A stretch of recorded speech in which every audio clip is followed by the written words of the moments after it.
සුබ දවසක් දරුවනේ.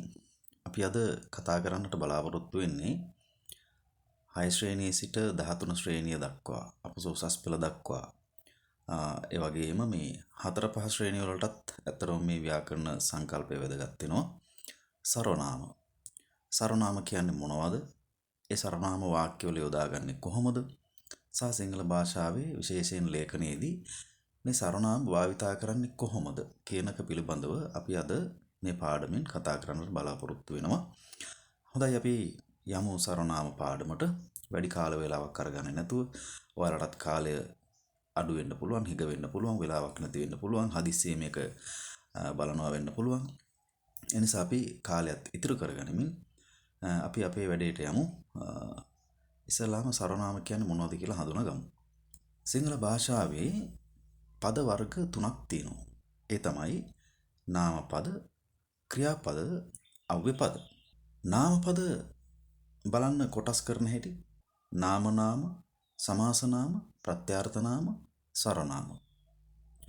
ඊළඟට මේ නාම නාම යලි වෙන් කරනවා ಜಾති නාම, ද්‍රව්‍ය නාම, ගුණ නාම, ක්‍රියා නාම, සංඥා නාම.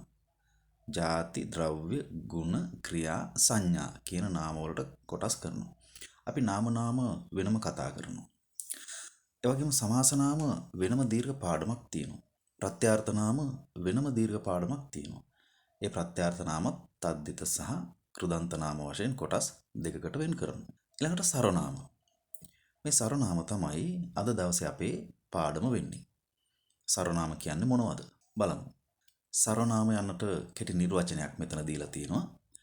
ඒ නිර්වචනය බලන්න මෙහෙම වෙන් කරගෙන තියෙනවා. සර්ව යන්හි අර්ථය සියල්ල කියන අදහස. සියල්ලන් උදෙසා පොදුවේ යෙදෙන පද සර්වනාම කියලා හඳුන්වන්න පුළුවන්. සියල්ල සඳහා පොදුවේ ව්‍යවහාර කළ හැකි නාම සර්වනාම වශයෙන් හඳුන්වන්න පුළුවන්. ඒ වගේම නාමයක් වෙනුවට භාවිත කළ හැකි වෙනත් නාම පද ලෙසිනුත් මේක හඳුන්වන්න පුළුවන්. මේ ව්‍යාකරණ සංකල්පයේ සර්වනාම කියන්නේ මොනවද කියලා හඳුන්වන්න පුළුවන්. එතකොට සර්වනාම කියලා කියන්නේ නැත්තම් සියල්ලන් උදෙසා පොදුවේ යෙදෙන නාම. සරලව මතක තියාගන්න පුළුවන් මේ නිර්වචනය. කෙනෙකුට කෙටි ප්‍රශ්නයක් ඇහුවොත් එහෙම සර්වනාමය anu කුමක්ද? අපිට ලියන්න පුළුවන් උත්තරේ සියල්ලන් උදෙසා පොදුවේ යෙදෙන නාම පද. ඒ නිසා මේක හොඳට මතක තියාගන්න. රයිට් අපි යමු සර්වනාම හඳුනා ගැනීම සඳහා. ප්‍රධාන වශයෙන් පුතේ සර්වනාම කොටස් 3කට වෙන් කරනවා. ඒ තමයි උත්තම පුරුෂ සර්වනාම. ඊළඟට මධ්‍යම පුරුෂ සර්වනාම. සහ තුන්වෙනි එක ප්‍රථම පුරුෂ සර්වනාම. අපි දැන් එකින් එකට මේ සර්වනාම වර්ග 3 මොනවද? ඇයි අපි උත්තම පුරුෂ සර්වනාම කියලා කියන්නේ? මධ්‍යම පුරුෂ සර්වනාම කියන්නේ ඇයි? ප්‍රථම පුරුෂ සර්වනාම කියන්නේ ඇයි? ආදී වශයෙන් එකින් එක වෙන වෙනම අපි ඉගෙන ගනිමු. උත්තම පුරුෂ සර්වනාම. ඇත්තටම උත්තම පුරුෂ සර්වනාම ඔයගොල්ලෝ දන්නවා. ඒ දැනගත්තට ඇයි උත්තම පුරුෂ කියලා කියන්නේ දන්නේ නැහනේ? මෙන්න ඒකට උත්තරය අද ඉගෙන ගන්න. තමන් හා තමන්ට සම්බන්ධ වූවන් හඳුන්වන්නේ උත්තම පුරුෂයන්. බලන්න ඒක වචන සහ බහුවචන වශයෙන් ආකාර දෙකක් තියෙනවා. මම සහ අපි. තමන් සහ තමන්ට සම්බන්ධ වූවන් හඳුන්වන්නේ උත්තම පුරුෂයන්. ඒක ඉතා හොඳින් වටහා ගන්න ඕනේ. මම යනුවෙන් පොදුවේ ඕනෑම කෙනෙකුට තමන් හඳුන්වලා දෙන්න පුළුවන්. ඒ වගේම අපි කියලා තමාට සම්බන්ධ අය තවත් අය හඳුන්වා දෙන්න පුළුවන්. මේ තමයි උත්තම පුරුෂ සර්වනාම. මේ දෙකේම අනුත්ත පද දෙකකුත් තියෙනවා. මම කියන පදයේ මා යන්නද අපි යන්නෙහි අප යන්නද අනුත්ත වෙනවා. ඉතින් අපි දන්නවා මේවා වාක්‍යවල යොදනකොට ඔයගොල්ලෝ හරි සරලව මේ වාක්‍යවල යොදන්න මේවා. මම කිව්වොත් ඊට අනුරූපව ආඛ්‍යාතය තබන්න ඕනේ. අපි කිව්වොත් ඊට අනුරූපව ආඛ්‍යාතය තබන්න ඕනේ. ඒ කියන්නේ මම ලෙස උක්තය යෙදුනොත් ඊට අනුරූපව ආඛ්‍යාතයද අපි ලෙස උක්තය යෙදුනොත් ඊට අනුරූපව එම ආඛ්‍යාතයද තැබිය යුතුයි. බලමු උදාහරණ කීපයක්. මේ තියෙන වාක්‍ය නිර්මාණයේදී මම උක්තවොත් අවසාන ක්‍රියාව තබන ආකාරය. මම ඊට සරලව දැන් ඇත්තටම 6 ශ්‍රේණිය 3 4 5 වගේ ශ්‍රේණි වලත් මේවා භාවිතා කරනවා. ඉන් එහාට 6 ශ්‍රේණියේ සිට අපොස උසස් පෙළ දක්වාම මේ සර්වනාම භාවිතා වෙනවා වාක්‍යවල යෙදෙන නිසා. මේවා වාක්‍යවල හරියට යොදා ගන්න අපි ඉගෙන ගන්න ඕනේ. මම ඊට සරල වාක්‍ය ටිකක් තමයි ඒ නිසා අරගෙන තියෙන්නේ. 6 ශ්‍රේණියේ සිට ඉහළටම මේක තේරුම් ගන්න පුළුවන් වෙන විදිහට. මම ගමනක් යමි. මම නටමි. මම ඔබට ආදරය කරමි. ආදී වශයෙන් ඊට ගැළපෙන ඊට අනුරූප වන ආකාරයෙන් ආඛ්‍යාතය තවන්න පුළුවන්. ඒක සරලව තේරුම් අරගන්න 6 ශ්‍රේණිය සිට 13 ශ්‍රේණිය දක්වා මීට වඩා සංකීර්ණ දිගු වාක්‍ය ඔබට සකස් කරන්න පුළුවන් ලේඛනයේදී භාවිතා කරන්න පුළුවන්. ඊළඟට බහුවචන භාවිතා කරන ආකාරය අපි කියන සර්වනාමය අපි ඉස්සලා කතා කරා අපි යන්නේ යොදා ගන්න පුළුවන් තමා හා සම්බන්ධ අය හැඳින්වීම සඳහා කියලා. අපි බලමු එහි කොහොමද ආඛ්‍යාතය තබන්නේ කියලා. අපි ගමනක් යමු. අපි නටමු. අපි ඔබට ආදරය කරමු. ආදී වශයෙන් අපි ලෙස උත්තේ යෙදුනොත් මොයන්නෙන් ආඛ්‍යාතය අපි අවසන් කරනවා. අපි යන උත්තේ යෙදුනොත් ඊට අනුරූපව අපි ආඛ්‍යාතය තබනවා. අපි බලමු මධ්‍යම පුරුෂ සර්වනාම. මධ්‍යම පුරුෂ සර්වනාමය කොහොමද වාක්‍යවල යොදන්නේ? ඇයි අපි මධ්‍යම පුරුෂය කියලා කියන්නේ? මෙන්න එකට උත්තරයක් තියෙනවා. Taman ඉදිරියේ සිටින්නන් හඳුන්වන්නේ මධ්‍යම පුරුෂය. ඔන්න ඕකයි මධ්‍යම පුරුෂය කියන එකේ අර්ථය වෙන්නේ. බොහෝ ළමයි දන්නේ නැහැ උත්තම පුරුෂ කියන්නේ ඇයි? මධ්‍යම පුරුෂ සර්වනාම කියන්නේ ඇයි? එහෙම නැත්නම් මධ්‍යම පුරුෂ කියන්නේ ඇයි? ප්‍රථම පුරුෂ කියන්නේ ඇයි? ඔන්න අද දවසේ ඒකටත් හොඳ උත්තර තුනක් හම්බෙනවා. උත්තම පුරුෂ කිව්වේ Taman හා Tamanට සම්බන්ධය හැඳින්වීම සඳහා යෙදෙන පදවලට. මධ්‍යම පුරුෂ කියලා කියන්නේ Taman ඉදිරියේ සිටින්නන් හඳුන්වන පදවලට. උත්තම පුරුෂයට Taman ඉදිරියේ සිටින අයට ආමන්ත්‍රණය කරන්න පුළුවන්. එසේ ඇමතිය හැක්කේ මධ්‍යම පුරුෂයට. ඒ කියන්නේ මට පුළුවන් මා ඉදිරියේ සිටින එක්කෙනෙක් හෝ කීප දෙනෙකුට අමතන්න මෙන්න මේ මධ්‍යම පුරුෂ සර්වනාම යොදා ගන්න. අපි ඒවා ඒක වචන සහ බහු වචන වශයෙන් වෙන් කරලා ගන්නවා. බලන්නකෝ. නුඹ ඒක වචනයි. නුඹලා බහු වචන.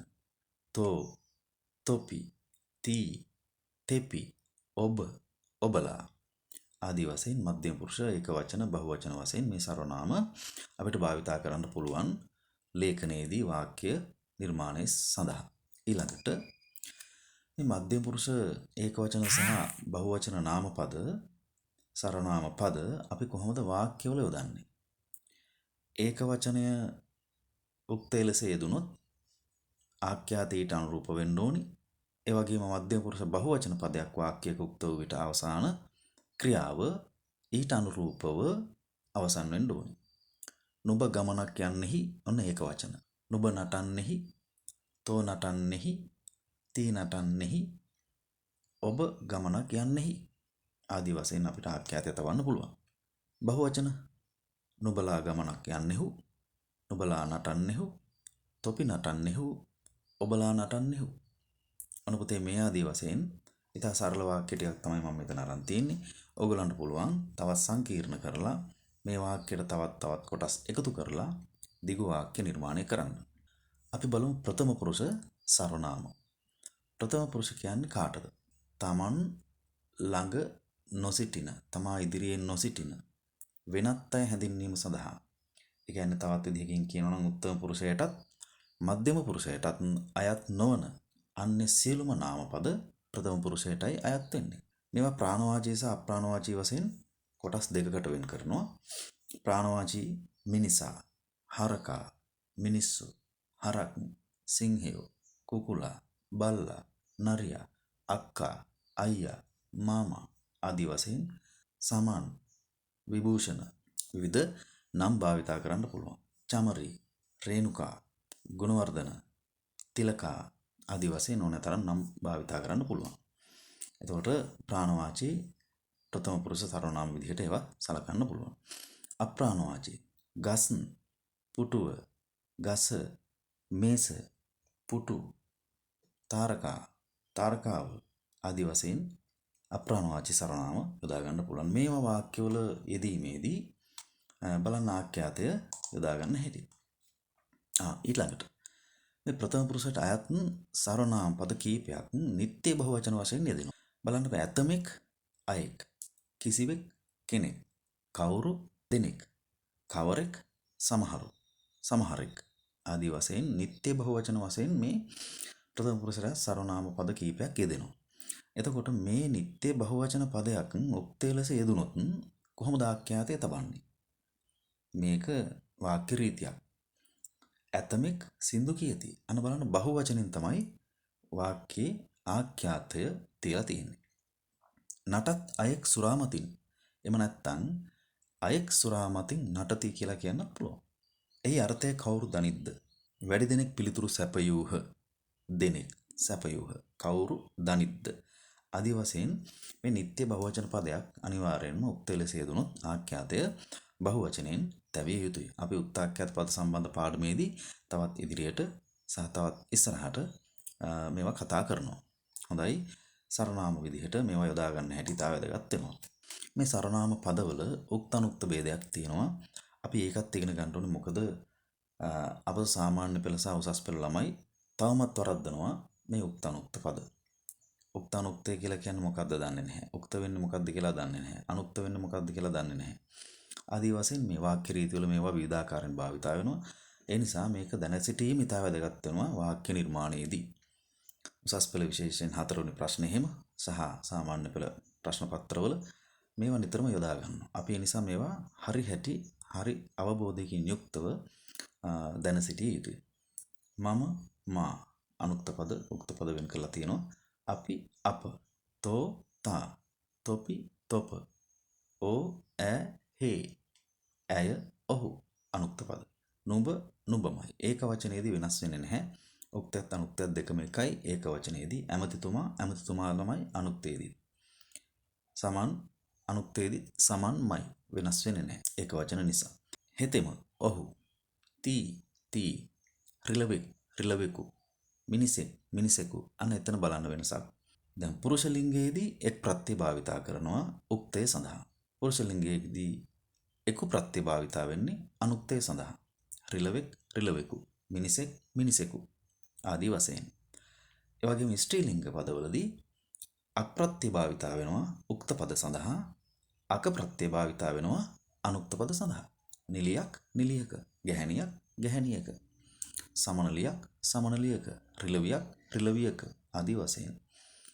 ඇතමෙක් ඇතමෙකු අයෙක් අයෙකු කිසිවෙක් කිසිවෙකු ආදී වශයෙන් මේ නිත්‍ය බහුවචන පද යෙදෙන ආකාරය පදයේ වාක්‍යයක උක්තය ලෙස යෙදෙන ආකාරය ඊට අනුව ආඛ්‍යාතය තබන ආකාරය ඉතා හොඳින් මනවින් අවබෝධ කරගත යුතුයි. එහෙම නොවුනොත් අපිට හිස් තැන් වලට වඩා සුදුසු පදය තෝරන්න අමාරුයි නේද? උක්තාඛ්‍යාත පද සම්බන්ධයේදී නිවැරදිව ගැලපීම අපහසුයි. ඒ නිසා මේවා දැන සිටීම වැදගත්. මේවා කුඩා කාලයේ සිටම උගන්වනවා. නිසා උසස් පෙළට සාමාන්‍ය පෙළට එනකොට ළමයිට මේවා අමතක වෙනවා. මේවා බැහැර වෙනවා. මේවායෙන් බැහැර වෙනවා. ඒ නිසා මේක ඉතා වැදගත් ව්‍යාකරණ සංකල්පයක් විදිහට ඉගෙන ගන්න ඕනේ. අපිට අත්‍යවශ්‍ය වෙනවා අපොස සාමාන්‍ය පෙළදී උසස් පෙළදී. මීට අමතරව ව්‍යවහාරයේ භාවිතා කරන සර්වනාම පද කීපයක් දකින්නට තියෙනවා. බලන්නකෝ. ළඟ ඇති අය හඳුන්වන පොදු නාම. ළඟ ඇති අය හඳුන්වන පොදු නාම ටිකක් තියෙනවා. බලන්නකෝ. ඒයි අනේ අඩු අඩි යකෝ මොහු මේක මේකි මෙය මුන් වැනි පද මේ ළඟ ඇති අය හඳුන්වන පොදු නාම සර්වනාම විදිහට සලකන්න පුළුවන්. ළඟ නැති අය හඳුන්වන පොදු නාම මොනවද? ඒකා ඒකි අරකා අරකි ආදී පද. ඊළඟට ළඟ ඇති දේවල් හඳුන්වන පොදු නාම. ළඟ ඇති දේවල් මෙය මේවා ඕවා මේක ඕක ආදී වශයෙන් ළඟ ඇති දේවල් හඳුන්වන පොදු නාම. ඊළඟට බලන්න ළඟ නැති දේවල් හඳුන්වන පොදු නාම. එය ඒවා ඒක අරවා අරක ආදී වශයෙන් සහ උසාවියේදී අපි භාවිතා කරන පොදු නාම දෙකක් තියෙනවා. යොස්මතා යොස්මතිය. ඉතින් අපොස සාමාන්‍ය පෙළ දක්වා උසස් පෙළ දක්වා ඉගෙන ගන්නා ඔබ අනිවාර්යයෙන්ම සර්වනාම ව්‍යාකරණ පාඩම හොඳින් අධ්‍යයනය කරන්න. නැවතත් අධ්‍යයනය කරන්න. ඉතා හොඳ අවබෝධයකින් යුතුව මේ සර්වනාම භාවිතා කරන්න. යලිත් දවසක අපි තවත් පාඩමකින් හමු වෙනතුරු කෙටි විරාමයක් තබනවා. ඔබට සුබ දවසක් වේවා කියලා ප්‍රාර්ථනා කරනවා.